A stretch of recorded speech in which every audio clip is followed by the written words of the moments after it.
Hello, you guys. Welcome to your daily pop of positivity. I thought I'd come on and do a few things on camera and then put them in the archive. So when I need them or I feel like they are really good or they work for what's going on, that I'll add them on. And I found some of my favorite cards.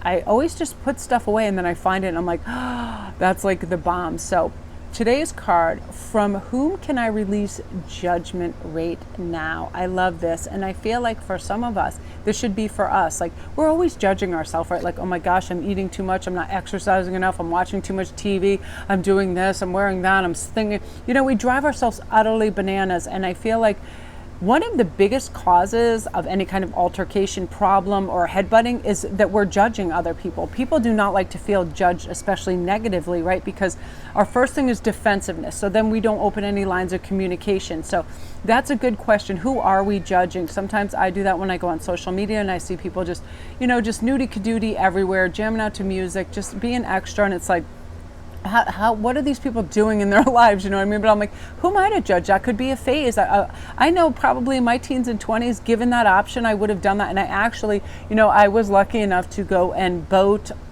over, many different areas and have a good time with life. But it's like one of those things where I don't know where that judgment comes from, but I feel like nobody likes to feel judged, so let's not do this. Now, I love this question. Who can I serve today? Again, like, I will oftentimes just pick someone in my family and be like, how can I make them feel extra special? Can I take them to their favorite restaurant, forced, whatever it is?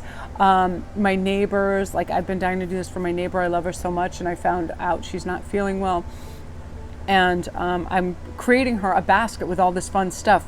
I have all the stuff picked out. I want to put it in a basket and get it all done for her to do that.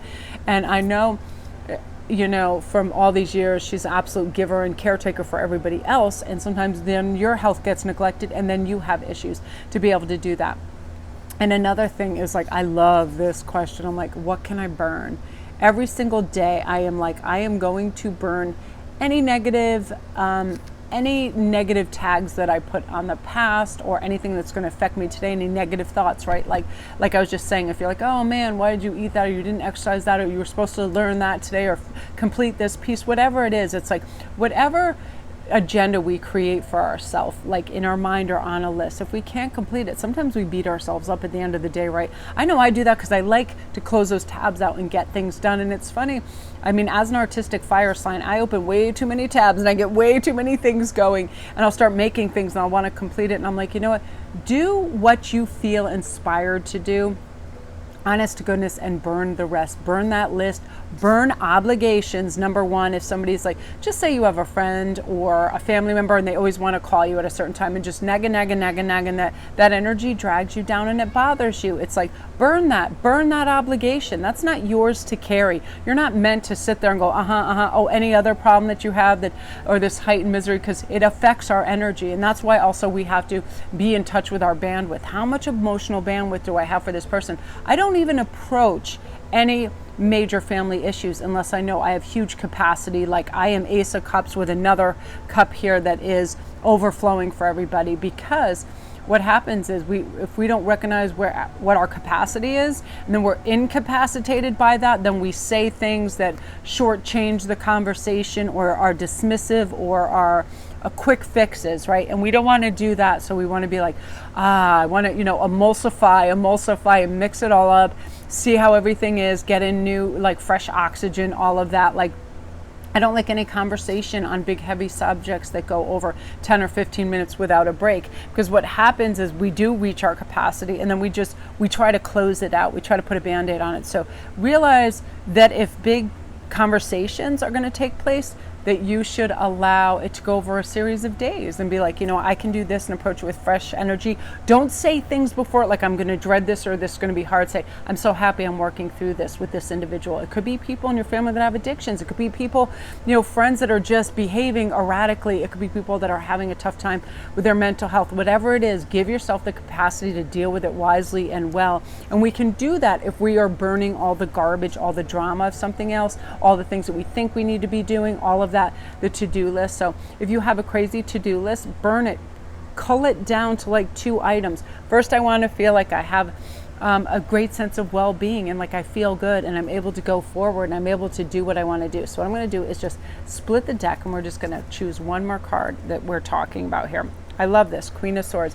Oh, I heard this thing and I love this too, and I think this is so true.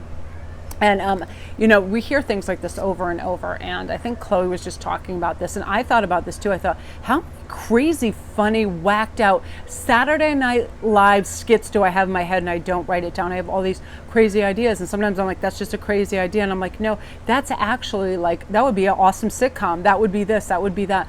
And I like wild, crazy notions and things.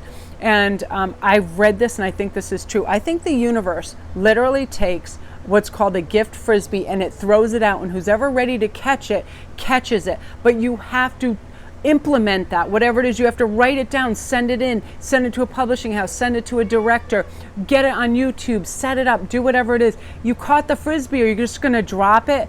This Queen of Swords is that divine frisbee, and I want you to jump up in the air, and then after you've caught it, I want to put it on the table right in front of you and go, all right, how am I going to focus, follow through, direction, and make this thing happen? Like really make it happen. Because think how many times in our life we've had that great idea, but we shelved it, right? This is no more shelving. The Queen of Swords says, I'm taking this idea, I'm running with it, I'm making it mine, because the universe is always doing that. And that's why, have you ever had somebody that just publishes a book and you're like, I have been thinking about those topics, those ideas, that person kept the frisbee and they went with it. They didn't drop it. So really, really keep your eyes peeled for this, because you're going to have lots of great ideas. That card's saying, you're going to get those mind-bendingly superior ideas, and you're going to have focus and follow through, and they're going to provide abundance and a great influx of joy in your life. So that's your daily pop, you guys. I'm going to go upload.